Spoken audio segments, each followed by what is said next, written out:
म्हणजे मधल्या काळामधल्या कुरघोडी होत्या, त्यातून नाराजी होती, त्यातून काही वक्तव्य आली, मग ती सर्वच पक्षांची येत गेली. आणि मग शिंदे साहेबांनी म्हणे आता तंबी दिली आहे सगळ्या मंत्र्यांना, जर उलटं सुलटं बोलाल, नीट काम नाही करणार तर बदलून टाकीन खातं पडून.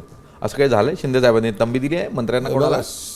शिंदे साहेब हे पक्षाचे प्रमुख नेते, मुख्य नेते ज्यांना आम्ही म्हणतो.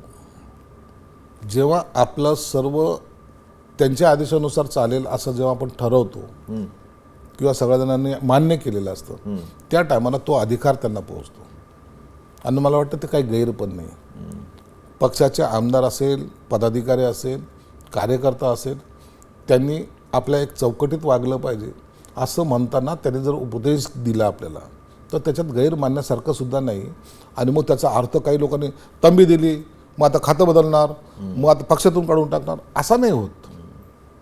त्यांनी हेही म्हणलं, मला पक्षाच्या एखाद्या कार्यकर्त्यावर सुद्धा कारवाई करताना त्रास होईल, असं तुम्ही काही करू नका. अखेरला कुटुंब हे आपलं आहे. या कुटुंबातला चुकला तर त्यांनी ते सुधारायचा प्रयत्न केला पाहिजे. एवढं प्रामाणिकपणे बोलणारा नेता, हे वाक्य कधी आमच्या कानी पडले पण नव्हते. आज शिंदेसाहेब बोलत आहेत आणि त्याच पद्धतीने सांभाळत आहेत. खरं आज जे आमदार निवडून आलेत ना, आज जे आम्ही 60 लोक आहोत, त्या 60 लोकांना विचारा, तुझ्या यशामध्ये हिस्सा वाटा कुणाचा आहे? ते स्पष्टपणे सांगतील की एकनाथ शिंदे साहेबांमुळं आम्हाला सगळ्यात जास्त फायदा झाला.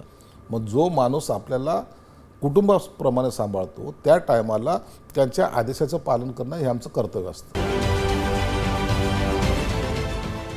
देश विदेशातील प्रत्येक घडामोडींचे लाईव्ह अपडेट मिळवण्यासाठी आता साम टीव्हीच्या सर्व सोशल मीडिया प्लॅटफॉर्मला लाईक, फॉलो आणि सबस्क्राईब करा. तसंच सर्व नोटिफिकेशनसाठी बेल आयकॉन प्रेस करायला विसरू नका.